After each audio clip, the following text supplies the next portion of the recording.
5 tips to downsize and go tiny. Stick around.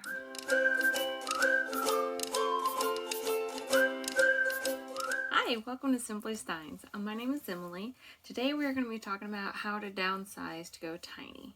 So, as you may know, we live in a 36-foot travel trailer. So, in order to do this, we actually had to downsize quite a bit. Previously, we were in a 5-bedroom, 2-bathroom, like, it's a really big house. And living in a big house, you accumulate quite a bit of stuff. So it was a bit overwhelming going through that. And it actually took me about three-ish months to go through. So I was just gonna give some quick tips for people who are looking to do the same, or just curious to see what all it takes to go tiny.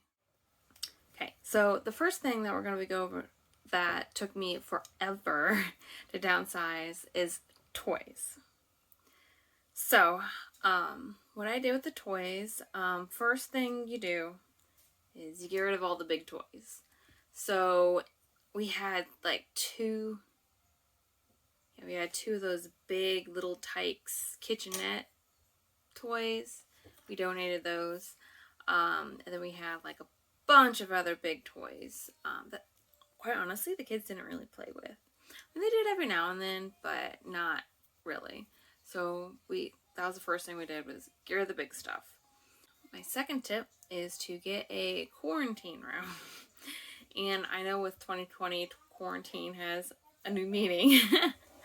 But with this, basically what I did, I went through the room, picked up all the stuff that I thought they didn't really play with, stuck it in a bag, and put it in a room and shut the door. If they asked for a specific toy that was in there, I would go and get it and bring it to them, and then I would know, okay, like, they like this toy. So I did go ahead and keep the ones that they asked for. But then all the other ones that they didn't ask for, I just got rid of. And it turned out they only asked for like maybe a handful of stuff, so we got rid of trash bags just full of toys. Because in the old house, we had 3 bedrooms that were the kids' bedrooms. So 2 bedrooms and then a playroom that was like full of toys. So the third tip when it comes to toys is look at what your kids actually play with. So if you ask your kid, hey, do you want to keep this? They're going to say yes, no matter what it is. They're going to be like, oh yeah, Headless Barbie, I play with that all the time. No, you don't. So look at what they actually play with. Like, watch them play and then see what toys they usually gravitate towards. And those are the ones that you want to keep. And then also, going back to the Headless Barbie, if it's broken, just get rid of it. Unless it's like a prized possession that your kid like can't go to sleep with. Just go ahead and just get rid of it. Another big one is clothing. So if you are like me, you hoard kids' clothing. When we went through clothing, I got rid of 15 trash bags full of kids' clothes. And I'm not talking like the little trash bags, like the big, like extra big trash bags full. So when it comes to clothing, my first tip would be get rid of what doesn't fit today. Like, if it doesn't fit you today and you're not comfortable in it, get rid of it.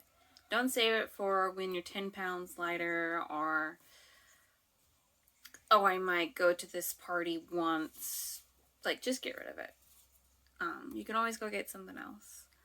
And more than likely, you're going to want to get something else when you're 10 pounds lighter.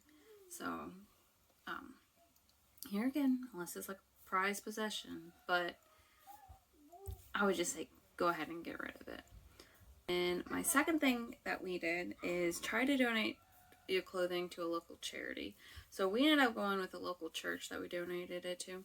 But there are lots of local people who like need clothing. So any sort of, I also did a Facebook group, a free group, where you just post it for free. And then people will come and take it. So that's another tip that I would say to do if you're looking to just get rid of stuff. Or if you're wanting to do a yard sale, go ahead and bag them all up, stick them in your quarantine room / red sale room. So out of sight, out of mind. You're not going to be missing anything you put in there. And then if you are missing it, just go get it. So, and then as it comes to kids' clothes too, like if they don't wear it, get rid of it. I had lots of clothing from the kids. Like I said, I like hoarded clothing. People would give me clothing and I would keep it, not even use it. So I had some clothing that I've had since our firstborn. So I've had it for like 5 years and none of my kids ever worn it because I was given it and I didn't like the way it looked. So I was like, I'm not putting my kid in it. So into the closet it went. So just get rid of it. Down to our third topic, household items.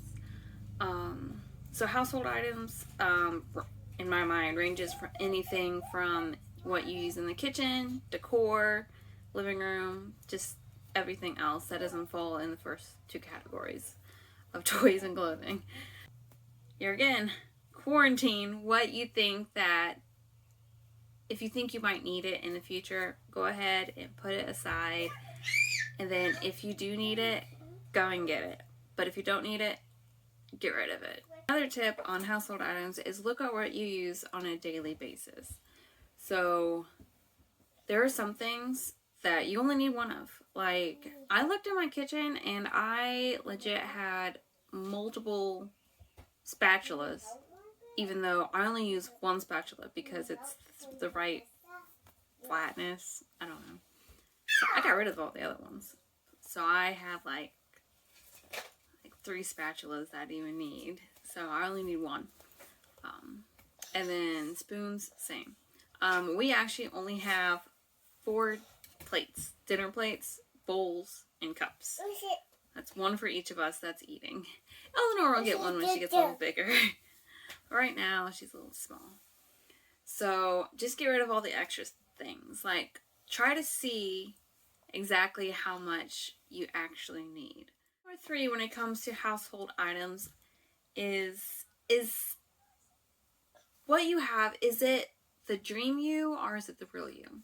And when I say that, I mean as far as decor goes, as far as, I mean, it would even work with clothing too. Like, is it something that you actually use, or is it something that the dream you uses? So are you actually going to use those workout weights, or is the fit you going to use those workout weights? If you're not actually going to use it, get rid of it. Like, that's literally weight that's going to be in your house.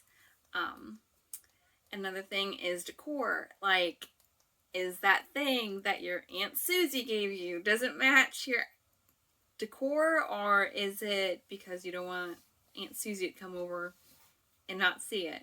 Like, get rid of it. Like, tell Aunt Susie you stuck it in the storage or something. I don't know. But, like, is it what you like, or is it what you were settling on, basically? If it's not the real you, get rid of it. You don't need it in your life, for one thing. And you need the extra space for another thing. So, I will say pretty much everything in here we like. So, either Bill or I. There's a debate going on about our buffalo picture. But, okay, so tip number 4 would be storage units. So we do actually have a storage unit. So, and I will say that's one thing that's kind of debated on in the tiny house, I guess, tiny house community. Whether storage unit is actually going tiny or not. I say if you can work it into your budget, and if it's not hurting anything, go for it. I mean, I will say we are very selective of what we do put in ours. So that is one thing I will say under the storage unit line item. You are paying for everything that is in that storage unit. So it better be worth being in that storage unit. So we do not have extra toys. We do not have broken Barbie heads in there. We do not have extra clothes in there. Basically, the only things that we have in there are things that we like that will not fit here. So it's mostly sentimental things that are in there. Like, we don't need my wedding dress up in here. You know, I don't need it on a big display right next to my wood stove. So I will say, be selective what you put in there. And then another thing is, it helps the price of the storage unit. You know, the less items you have in it, the cheaper it's gonna be. So I would say just go to the bare minimum. Keep it for sentimental things, or things that are gonna be very hard to replace. Tip number 5 is anything you were debating on whether you should keep or not. I went with the rule, if it's $20 or under, pitch it. Like, donate it, get rid of it, yard sale it. If it's $20, you can go replace it. And you can waiver, like, you can do something that's like maybe 30 or whatever, but I always did the 20 rule. Is $20 or less, get rid of it. If you really need it, you can replace it for $20. Those are my quick tips on how to downsize, to either go tiny or just to simplify what you have in your house. I hope that helps. I know for us it was kind of stressful. I'm not gonna lie. We had a lot of stuff, like a lot of stuff. You don't even realize like how much stuff and how much money you've wasted on this stuff that really does nothing. Like, I had things that would just sit there, like pulling stuff out of closets that you pay good money for, just sitting in a closet. So yeah, I hope this helps. Thank you for watching. See you next time.